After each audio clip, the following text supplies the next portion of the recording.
60 লাখ আহোম জনগোষ্ঠীক যি চৰকাৰে হওক সেয়া আমি ভগৱই কওঁ, কংগ্ৰেছে কওঁ বা বৰ্তমান দুবাৰ আচলতে 16 চনত আৰু 21 চনত শাসনৰ গাড়ী দখল কৰা এই বিজেপি চৰকাৰে হওক প্ৰতিবাৰতেই এই জনগোষ্ঠীটোক প্ৰতাৰণা কৰি আহিছে।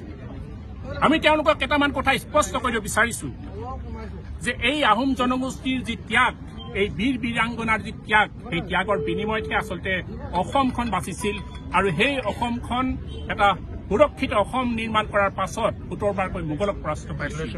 গতিকে এই জাতিটোৰ আজি যি দাবী দাবা, সেই দাবী দাবা কোনো এখন চৰকাৰে পূৰণ কৰা নাই। এই বিজেপি চৰকাৰেও কিন্তু বাৰে বাৰে প্ৰতিশ্ৰুতি দিছিল এই জনগোষ্ঠীটো জনজাতিকৰণ কৰা হ'ব, এই জনগোষ্ঠীটো স্বায়ত্ব শাসন প্ৰদান কৰা হ'ব, তথাপি কিন্তু তেওঁলোকে আজিলৈকে এই দাবী পূৰণ নকৰিলে। সেই গতিকে আমি টাই সংযোগ পৰিষদে খুব স্পষ্টকৈ জনাই দিব বিচাৰিছো যে যি ক্ষোভৰ জুই, আচলতে এই 60 লাখ জনগোষ্ঠীৰ যি ক্ষোভৰ জুই, এই জুই কিন্তু আগ্নেয়গিৰিৰ দৰে বিস্ফোৰণ হ'বলৈ বেছি সময় নাই আৰু এই চৰকাৰ আগন্তুক দিনত আমি কিন্তু দিশত দলিয়াবলৈও আমাৰ বেছি সময় নালাগিব। গতিকে খুব স্পষ্ট কথা, অতি শীঘ্ৰে এই জনগোষ্ঠীৰ যি ক্ষোভৰ উদ্গীৰণ, এই যি দাবী দাবা অতি শীঘ্ৰে এই চৰকাৰে বুজি লোৱাটো ভাল, নহলে কিন্তু 26ত এই জনগোষ্ঠীয়ে এই চৰকাৰক কিন্তু ক্ষমা নকৰিব। এই কথা টাইপাৰ পৰা স্পষ্ট আৰু শেষ হেপেনি বুলি আমি আমাৰ সংবাদ মাধ্যমৰ যোগেদি সকলোকে অৱগত কৰিছো। ধন্যবাদ। আমি মুখ্যমন্ত্ৰীৰ আগৰ সন্মুখতে আমি কৈছিলো, আমাৰ তেওঁলোকৰ যিখন বৈঠক আছিলে যে জনজাতিকৰণ যদি নিদিয়ে 24ত কিন্তু আমি আপোনালোকৰ নাই বুলি কোৱাৰ পাছত এই যি যোৰহাট লোকসভা সমষ্টি, এই যোৰহাট লোকসভা তেওঁলোকে কিন্তু হাৰিছে। কিন্তু এই কথাটো তেওঁলোকে উপলব্ধি কৰি লওক।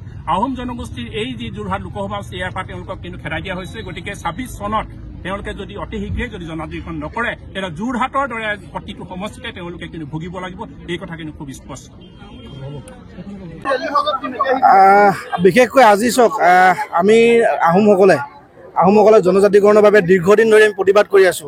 প্ৰায় 1 দশক ধৰি আমি আহোমসকলে জনজাতি মৰ্যাদাৰ বাবে আমি প্ৰতিবাদ কৰি আছো আৰু আজি এই আমাৰ প্ৰতিবাদৰ এক অংশস্বৰূপে আজি আমি শিৱসাগৰত আহোমৰ লোকসকল আমি একত্ৰিত হৈছোঁ।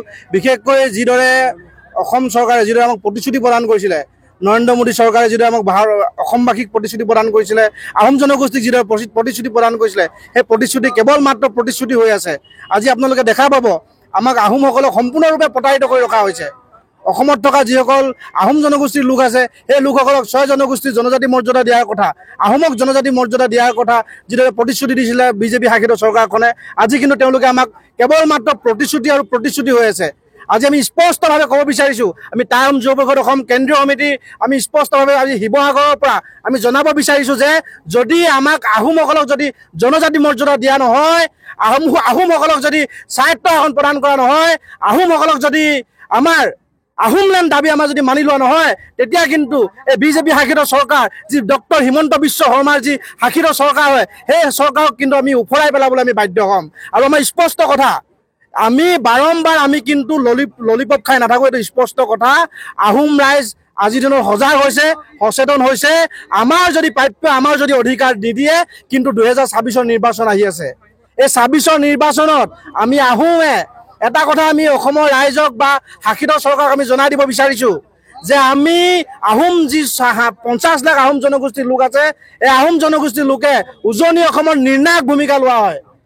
সমষ্টিসমূহত প্ৰতিটো সমষ্টিত নিৰ্ণায়ক ভূমিকা লোৱা হয়। আৰু যদি আমাৰ দাবী যদি পূৰণ নকৰে, তেতিয়াহ'লে কিন্তু আমি এই উজনি অসমৰ পৰা যিদৰে বিজেপিক 33টা আসন দি আমি যিদৰে জিকাইছিলোঁ, পুনৰবাৰ সেই বিজেপিক কিন্তু আমি হৰুৱাবলৈ আমি বাধ্য হ'ম। এইটো স্পষ্ট কথা। কিন্তু